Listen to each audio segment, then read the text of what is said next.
¿Qué tal amigos? ¿Cómo están? Bienvenidos a un nuevo bloque de entrevistas del reporte. Yo soy Sergio Alba y como siempre tenemos invitados importantes, invitados con quien hablar sobre coyuntura política, sobre lo que está sucediendo en nuestro país de cara al 2026. En esta ocasión tenemos a la doctora Rosa Bartra.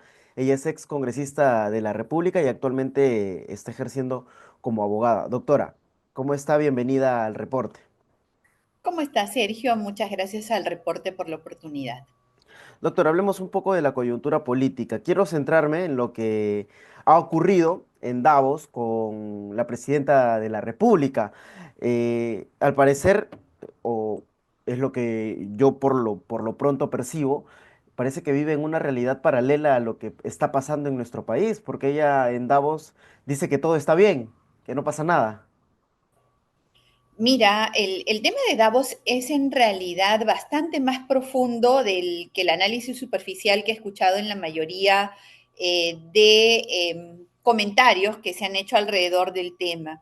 Y es que la señora Boluarte no solamente no ha dicho una sola palabra sobre los temas por los cuales ha ocurrido esta reunión multilateral, sino que además, y creo que tiene razón la señora Boluarte. Fíjate que si no lo hubiera escuchado ayer decir que nos gobiernan los extraterrestres, entonces no creería o habría seguido pensando que la señora vive en un universo paralelo. Ahora sí, ya sé, ella no está gobernando, están gobernando los extraterrestres y le pasan información equivocada. Por eso es que ella todo el tiempo está descolocada de la realidad. Y es algo que se ha notado desde que ha asumido el poder ella, básicamente porque en principio, bueno, se niega rotundamente a dejar el poder. Es algo que desde el día uno que ella asumió ha sido una constante. Pero también es necesario entender que durante toda su gestión, más que aciertos, han habido desaciertos. Y quiero tocar este punto precisamente porque la gente que la ha elegido, porque ella viene de una plancha presidencial, trata de hacerse un lado y de lavarse las manos frente a todas estas cosas que están ocurriendo. Hay un gran problema, Sergio, alrededor de lo que planteas. La gente no la ha elegido. En Ujú. realidad, en nuestro país, la gente casi nunca se fija en quiénes están en las vicepresidencias. Y lo que va a ocurrir en el 2026, si es que no tenemos elecciones antes, va a ser peor porque probablemente tendremos una lista de candidatos de planchas presidenciales de aproximadamente 30, si no llegan a ser 40 o 50. Entonces, casi siempre, y por una tradición política que tiene nuestro país, que es caudillista, se fijan en la persona que postula la presidencia y casi nunca en quien la acompaña en la plancha.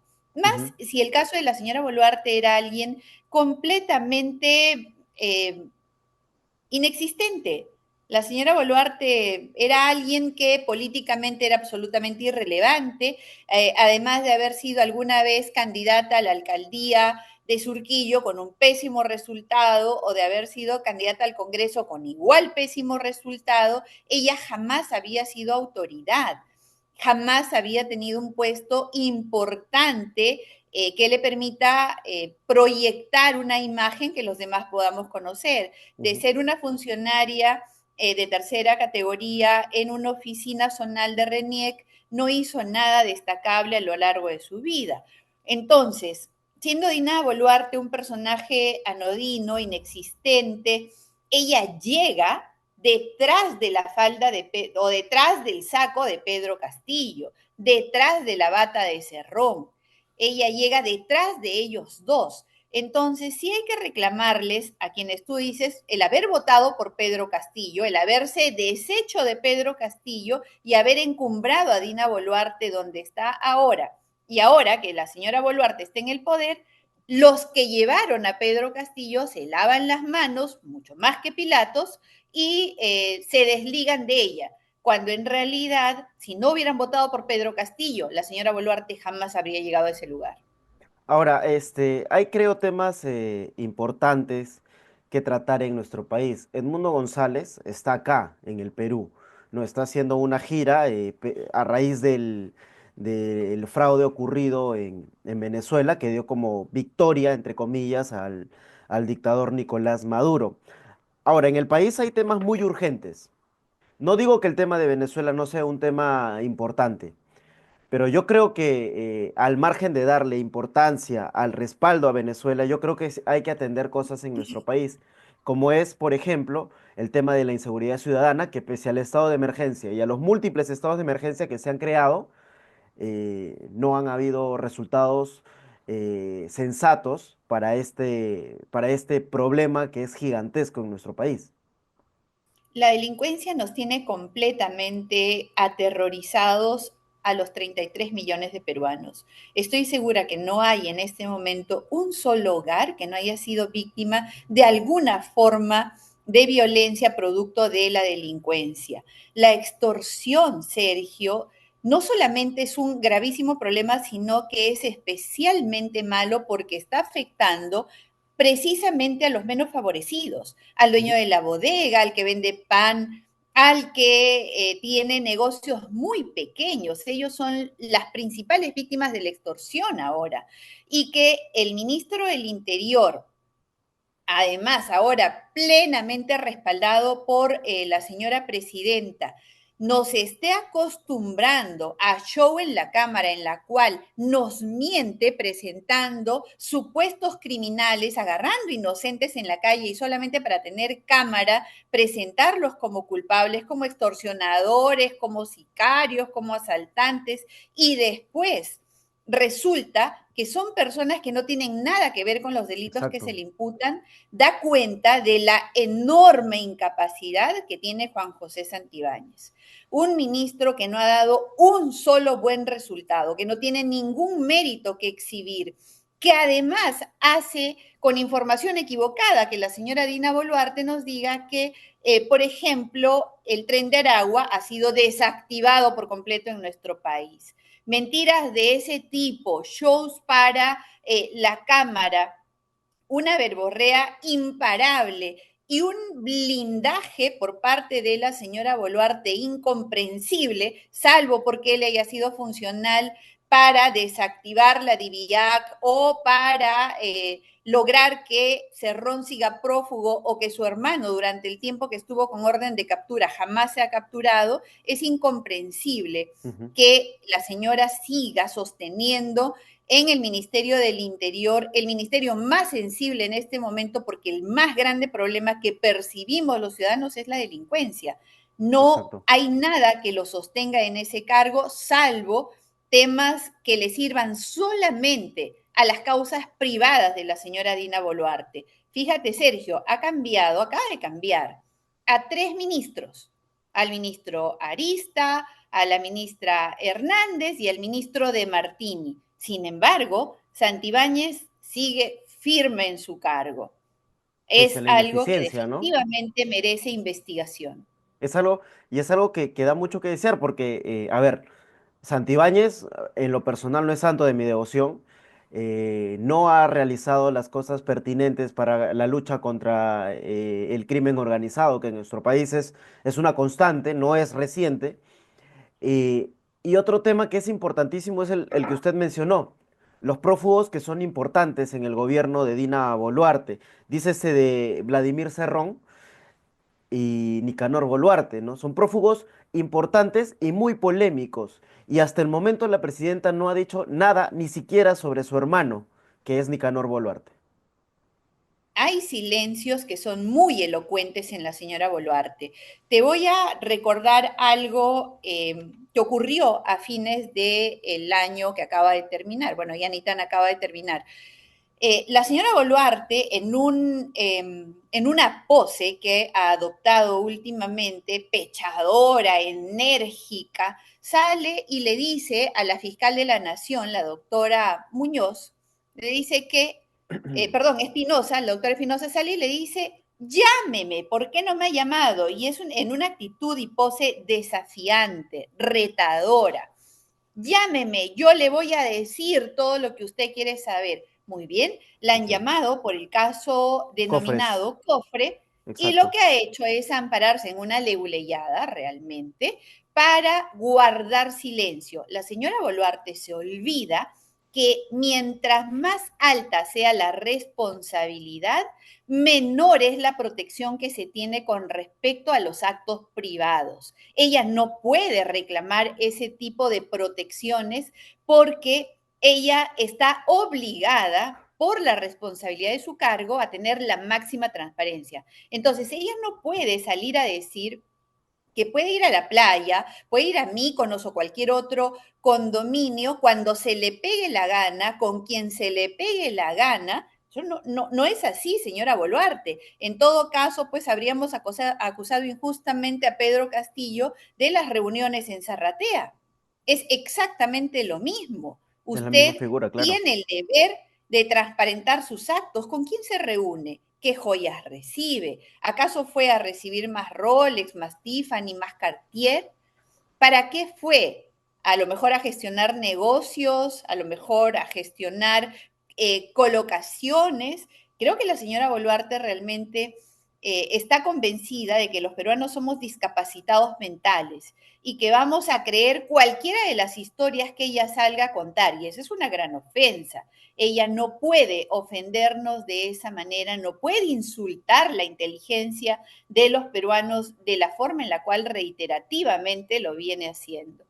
Ahora, es interesante lo que usted nos menciona y esta analogía que lo hace con el tema del caso Zarratea, que es un caso importantísimo que demuestra hechos de posible corrupción lo digo posible porque todavía sigue en proceso de investigación, pero hechos de posible corrupción en el gobierno de Pedro Castillo.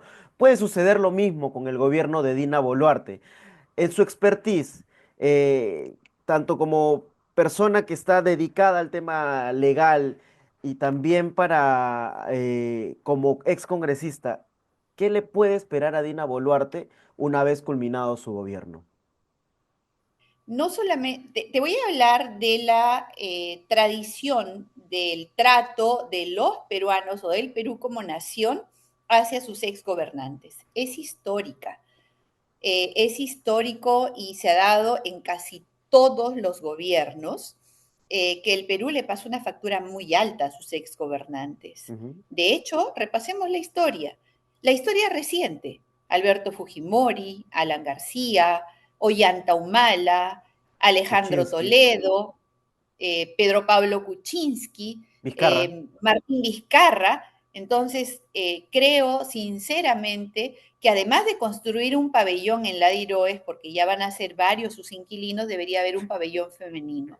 No creo que la señora Boluarte, no solamente por la tradición que me preguntas como política, y esa es la tradición que tiene el Perú en el trato a sus exgobernantes, no es absolutamente tacaño, el Perú es pródigo para sancionar a sus exgobernantes, sino que también, ya en mi posición de abogada, tiene procesos, tiene investigaciones muy delicadas, muy delicadas. Es de los procesos que afronta como alguien que recibió el dinero para la reparación de Vladimir Cerrón, el dinero de las campañas, además de tener los problemas de incompatibilidad con el club Apurímac, siguiendo por los problemas que ha tenido en el Ministerio de Desarrollo e Inclusión Social, pero creo que el más grave y el que la va a perseguir por mucho tiempo han sido las masacres que ocurrieron en diciembre del 2022 a raíz de 2021 fueron, ¿no? A raíz de las protestas en nuestra región sureña. Hay investigaciones que definitivamente ella va a afrontar y que si la justicia opera con severidad, arreglada a ley, respetando la Constitución, el Código Procesal Penal y sobre todo todos los pactos de convencionalidad a los cuales el Perú se ha suscrito es parte y está obligado, el futuro que le espera a la señora Boluarte es inevitablemente la cárcel. O sea, ¿usted considera dentro de todo que Dina va a pasar, la va a pasar mal después de salir del poder? lamentablemente ha cometido no solamente errores gravísimos, sino Ujú. también posibles delitos, algunos de ellos muy graves. Y dados los elementos de convicción y cómo vaya avanzando la investigación, mi pronóstico, no le deseo la cárcel a absolutamente a nadie. Sin embargo, mi pronóstico para ella es que inevitablemente va a terminar respondiendo con prisión. Doctor, hablemos un poco del proceso electoral que se viene de cara al 2026. Usted lo mencionó, hay una oferta importantísima de partidos políticos y considero, y muchos con los que hemos dialogado, consideran lo mismo que yo, que esto es peligroso y es un detonante para la democracia en nuestro país. Desde la década del 90 del siglo pasado, los partidos políticos entraron en crisis de la cual lamentablemente no se han recuperado hasta el día de hoy. Se han hecho intentos y digamos de los partidos que tuvieron vida partidaria activa, con militancia, con ideología, con doctrina, con liderazgos múltiples, hablamos del APRA, de Acción Popular, del Partido Popular Cristiano, entre otros, no han logrado recuperarse y no se han logrado forjar partidos políticos en lo que constitucionalmente deberían ser, es decir, la expresión de los ciudadanos, es decir, la participación plena de los ciudadanos para alcanzar el poder y a partir de esa llegada al poder implementar su ideología para construir políticas públicas e impulsar al Perú hacia su desarrollo. Eso ya no lo hemos visto. De hecho, tenemos 41 partidos políticos inscritos en este momento, 41 que pueden participar en las elecciones del 2026. ¿Sabemos la ideología siquiera de alguno de ellos? De los más tradicionales, ya, digamos, Alianza para el Progreso, de los más antiguos, no tradicionales, Alianza para el Progreso, Fuerza Popular, eh, Podemos Perú, Somos Perú, o las izquierdas en cualquiera de sus matices. ¿Sabemos realmente cuál es la ideología y el plan de gobierno y los cuadros técnicos y los costos que implicaría para ellos alguna propuesta? Yo no la he escuchado sinceramente de ninguno, Ujú. de Claro. ninguno. Y, y, Entonces, creo que hay una orfandad de partidos a pesar de haber 41, no encuentro partidos políticos, son muy, muy pocos contados con los dedos de una mano y creo que sobrarían, que tienen ideología, cuadros, doctrina y además un plan de trabajo serio. ujú. Tenemos orfandad de líderes y lo más lamentable es que al haber llevado al extremo la tendencia caudillista que tenemos los peruanos, lo hemos llevado al extremo de que ya ni siquiera tenemos caudillos, tenemos dueños de partidos. De tal manera que el dueño del partido, ya no el líder, porque no lo son, el dueño del partido decide como si eso fuese una empresa privada y no un espacio de participación y de expresión popular. Ujú. Creo que las elecciones, los candidatos, el modelo, la cantidad de decisiones que se van a adoptar en el próximo proceso electoral lo convierten probablemente el más complejo que hayamos enfrentado en la historia peruana. Vamos a tener que elegir entre un número todavía no determinado de partidos, senadores regionales, senadores nacionales, diputados, parlamentarios andinos y plancha presidencial. Es realmente muy difícil incluso manejar la cédula electoral, controlar una elección limpia, controlar la forma en la cual se va a tener la propaganda electoral, controlar la filtración de dinero ilegal, ilícito, que ingrese a las campañas y un largo etcétera de problemas. Ujú. Por lo tanto, creo yo que este es el momento para que los medios de comunicación que ahora están dominados por el streaming o por las plataformas de redes sociales, va a tener que desplegar su máximo esfuerzo para presentar con la mayor amplitud posible el menú de candidatos, la oferta electoral. Y en este contexto, tratar de presentar a la persona que hay detrás del personaje, de tal manera que medianamente podamos saber cuál es la oferta y de esa oferta qué es lo que debemos elegir. Ahora, hay un precedente un poco preocupante. En las elecciones anteriores, con Pedro Castillo y Keiko Fujimori, se habló mucho sobre el tema del fraude, ¿no? Si bien es cierto, Jorge Luis Salas Arenas ya no está en el Jurado Nacional de Elecciones, está el doctor Burneo, eh, aún Piero Corbeto sigue en la OMPE. Entonces, ¿qué riesgo se podría correr de un eventual hecho similar, ¿no? Yo no puedo especular, porque finalmente fue una especulación, nunca se llegó a demostrar que haya existido fraude en las elecciones del 2021. Ujú, Por lo tanto, no podría decir que esto se puede repetir porque no sé qué se repetiría. Lo ujú. que sí te puedo decir, Sergio, conociendo además el proceso electoral y el derecho electoral muy cerca, tengo 30 años de experiencia en procesos electorales de forma como abogada, como personera legal, como representante legal o como candidata, lo que sí te puedo decir es que todos los modelos electorales tienen un riesgo de fraude. El nuestro lo tiene. Y de hecho, está prevista la posibilidad de fraude que habilita al partido político que participe en la elección a poner un candidato en cada centro de votación, en cada mesa, es más. ¿Para qué pone el partido político un personero? Precisamente para evitar que ocurra un fraude. El fraude está previsto, es posible que ocurre, pero para eso el partido político debe tener la estructura suficiente para garantizar que sus electores van a haber respetado su voto.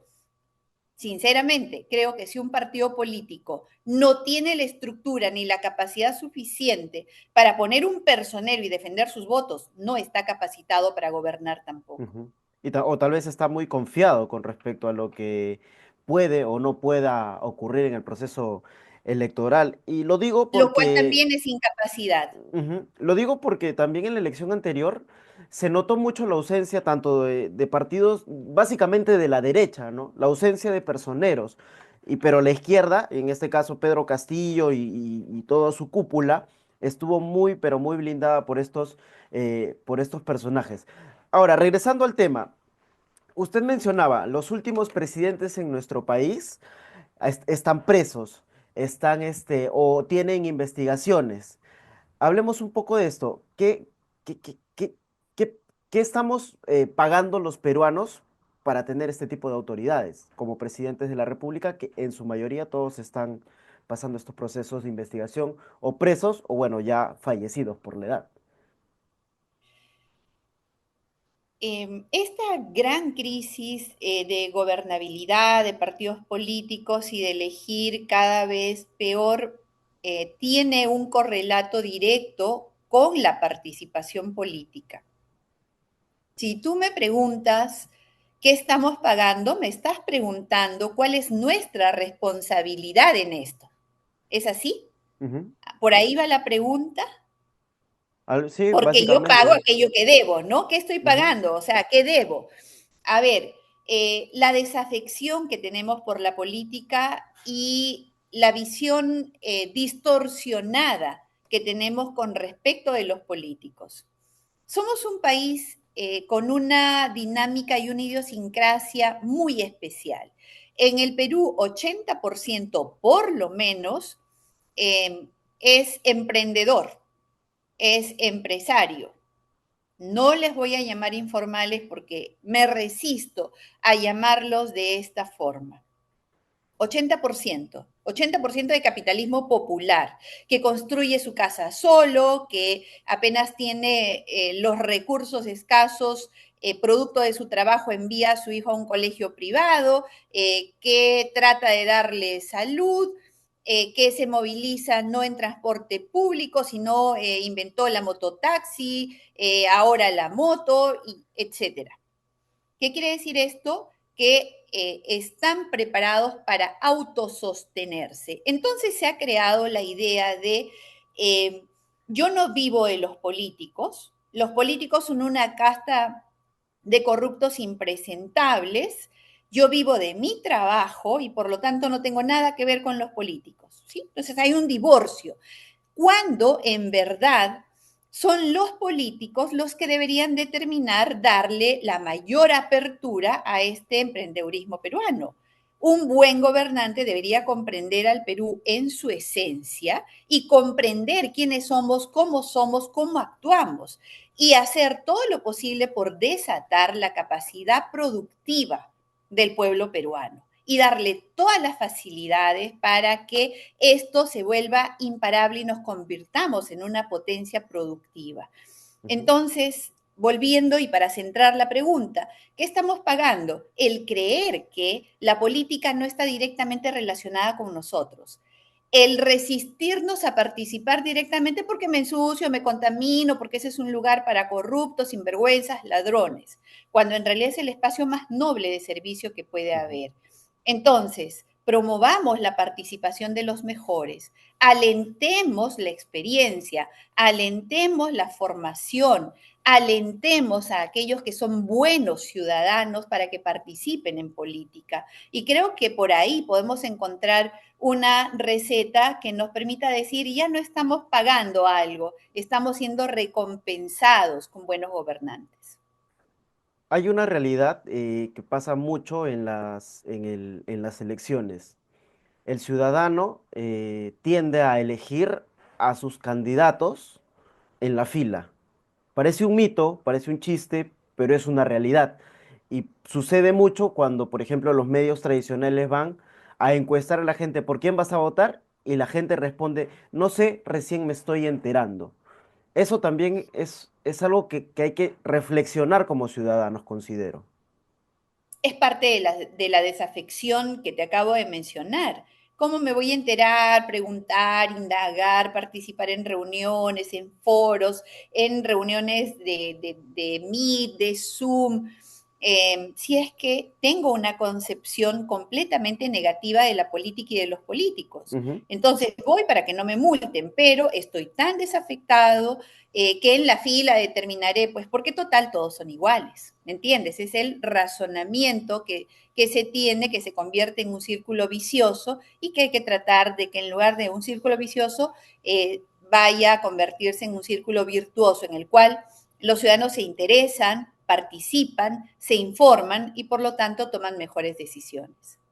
Esto va básicamente a lo que ha ocurrido con la última encuesta de intención de voto, donde por un lado dicen que Keiko Fujimori lidera la intención de voto, pero lo preocupante no es que Keiko Fujimori, o bueno, mejor dicho, lo resaltante no es que Keiko Fujimori lidere la intención de voto, sino que lo preocupante es que la gente está desinteresada con la política nacional, porque la mayoría, más del 60% de ciudadanos, no quiere saber nada sobre política ni sobre los políticos.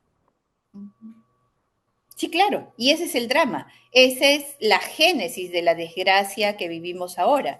Ujú. Estamos desafectados, hartos, fastidiados y más bien sí está abierto el camino para un antisistema, para alguien que capitalice este hartazgo que está ahora exacerbado y que va a llegar mucho más exacerbado por la actitud que tiene la señora Dina Boluarte y probablemente el 2026 no sea ninguno de los candidatos que nosotros ahora vemos como posibles contendores de fuerza, sino que aparezca alguien disruptivo, antisistema, extremista, que es el que capte la emoción que tiene el pueblo peruano en este momento.